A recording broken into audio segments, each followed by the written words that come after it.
Olá galera, aqui é o Jober Chaves e eu estou aqui hoje para que nós juntos lutemos pela nossa liberdade. E eu quero compartilhar hoje um pensamento que diz assim: o PT acabou roubando a si mesmo.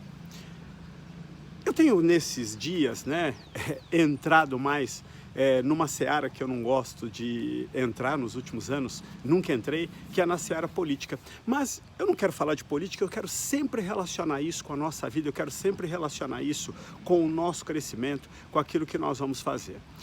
Guarda essa frase, o ladrão rouba a si mesmo. Há mais de 20 anos eu ouvi essa frase. E quando eu ouvi essa frase, eu tenho que dizer para você que eu não era a pessoa mais certinha do mundo, eu ainda não sou hoje. Tenho 1 milhão de defeitos, mas nessa época eu conscientemente achava que roubar era certo. Claro que eu estou falando do roubo no pequeno nível, não estou falando no roubo de milhões, bilhões, que a gente viu os políticos fazendo atualmente. O que eu fazia era no mundo dos negócios, cobrava mais de um cliente, dava um desconto à vista, mas vendia a prazo, prejudicava a empresa, prejudicava o cliente, tirava uma vantagem, e eu achava que era assim que tinha que ser. A crença que eu tinha instalado em mim era que se não fizesse desse jeito, não dava para trabalhar, não dava para ganhar dinheiro, não dava para sobreviver. Aí eu ouvi essa frase: o ladrão rouba a si mesmo. E aí, então o que eu estava fazendo comigo era me roubar. Então eu estava plantando uma má semente e no futuro eu ia fazer uma má colheita. E foi aí que eu resolvi fazer uma jornada de fé. Mas a primeira coisa que eu comecei a olhar é a vida das pessoas mais famosas que a gente podia acompanhar. E eu acompanhei a vida dessas pessoas durante anos. Então a gente pode pegar e vamos falar de 3 casos aqui. A gente pode falar do Maluf, a gente pode falar de um cara chamado Antônio Carlos Magalhães, e a gente pode falar do Lula. Então, 2 do passado, 1 já morreu e 2 do presente. O que eu quero dizer é que, por exemplo, quando a gente olha para Maluf e Antônio Carlos Magalhães lá no passado, eles eram tão poderosos, mas tão poderosos que você não podia imaginar que alguma coisa fosse tocá-los no futuro. Mas o que a gente viu no decorrer do tempo, e aí a gente tem que analisar mais de perto, não é o final, por exemplo, do Maluf agora, que chegou aí para a prisão 2 vezes, foi preso com o filho dele. Lá atrás, a mãe do Maluf se colocou contra ele e ficou a favor do irmão. Então a mãe, ela chegou a dar ações para o irmão, para que o Maluf não desse o golpe na empresa. E quando você chega no ponto que você, para fazer negócios, eles já eram ricos, você precisa desonrar a sua mãe. Então você imagina o restante como está rolando no dia a dia, na vida pessoal. E não foi muito tempo depois disso que o Maluf foi preso, junto com o filho dele. Se você pesquisar, talvez ele tenha ficado 20 dias, 30 dias preso. E diz a lenda que nas noites podia se ouvir ele chorando, porque é claro que aonde ele havia chegado, ele achava que aquilo não era justo, que ele não merecia passar por aquilo. Quando a gente olha para o Antônio Carlos Magalhães, ele fez um projeto de dominação. Diz a lenda que no passado ele mandou matar gente, porque ele era daqueles coronéis nordestinos, bem lá do passado mesmo, diz a lenda.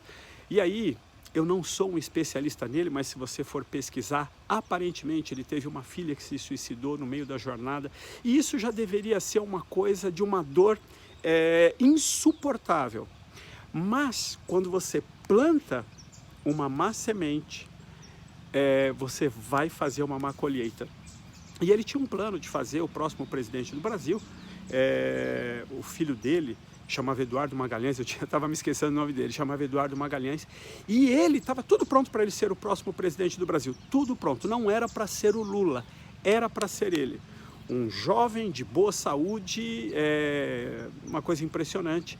Mas aí o que acontece, um dia, ele fazendo uma caminhada, ou terminando um Cooper, eu não sei ao certo, ele teve um ataque cardíaco e morreu. E os planos do pai, Antônio Carlos Magalhães, eles desapareceram assim, num segundo.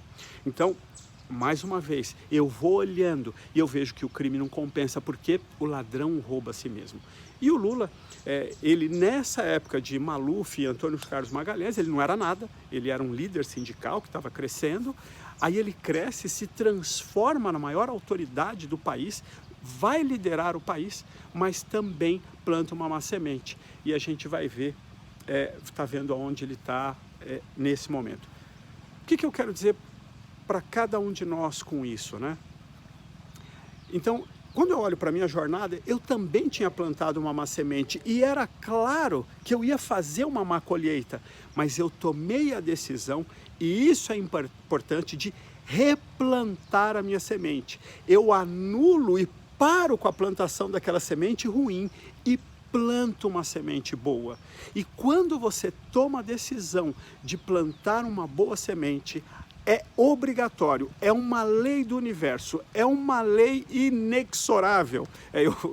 Ontem, basicamente, eu ia falar essa palavra no vídeo de ontem, mas esquece essa palavra, tá? Não pergunte para mim o que ela significa. Mas basicamente é o seguinte: se você plantou, você vai colher. E aí, eu quero que a gente tenha um outro olhar para aquilo que você está plantando na sua vida. E nós vamos voltar nesse tema muitas vezes. Por quê? Eu vejo pessoas medianas do ponto de vista de potencial instalado, eu vejo pessoas boas e vejo pessoas excelentes que fazem parte dos grupos que eu mentoro. Então, essas pessoas estão debaixo da minha mentoria. E é uma coisa impressionante a gente ver como existem pessoas que têm o potencial dentro delas e elas podem colocar esse potencial para fora e elas se perdem no dia a dia, às vezes não olhando que elas têm uma boa semente para ser plantada.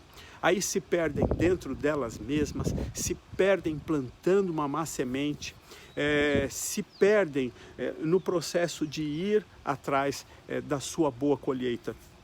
Então, eu preciso insistir nesse tema com você, porque eu posso, por outro lado, olhar a vida de pessoas simples, que elas são desconhecidas, que elas são invisíveis no mundo dos famosos, elas não fazem sombra para esses nomes que eu acabei de citar, mas fizeram plantações que são invisíveis, mas boas plantações, e tiveram colheitas maravilhosas. Entre essas pessoas eu posso citar a Dona Irene, que foi a minha avó, e ela fez uma semente, ela fez uma plantação tão abundante que a herança dela ainda colhe dos frutos que ela plantou. E veja só, ela era uma mulher que só fez o Mobral, ela se formou na primeira turma no Mobral aqui no Brasil. Eu posso falar da Dona Ana e do seu Manuel, meus sogros, eles fizeram uma plantação brilhante, uma plantação maravilhosa. O meu sogro não está mais aqui, a minha sogra tem Alzheimer, mas olha só que coisa, ela dá zero de trabalho para nós, porque ainda que nós tenhamos condições de cuidar dela, a semente que eles plantaram a sustenta, mesmo num tempo onde ela nem reconhece mais quem ela é. E isso é bonito, isso é brilhante, isso é demais. O que eu estou dizendo dessas duas pessoas é que elas não colocaram a mão delas, a vida delas nas mãos do governo, não ficaram dependendo de aposentadoria, ainda que tenham e tiveram aposentadoria, mas a grande renda deles vieram das sementes que eles plantaram, dos ativos que eles construíram e que vai sustentando a eles e as gerações futuras. E aí eu termino esse vídeo perguntando para você: qual é a semente que você vai plantar? Você está pronto para começar a plantar a sua semente? E eu tenho que dizer que existe uma lei universal sobre a semente que diz que para cada semente que você plantar, você vai colher 30, 60, 100 vezes mais. E essa é a boa notícia. A pergunta é: você vai plantar a semente do bem? Se você vem numa jornada que não foi boa até aqui, você está disposto a replantar suas sementes para fazer uma boa e abundante colheita? E se você estiver disposto a fazer isso, o que eu tenho que garantir para você é que the best is yet to come. O melhor ainda está por vir.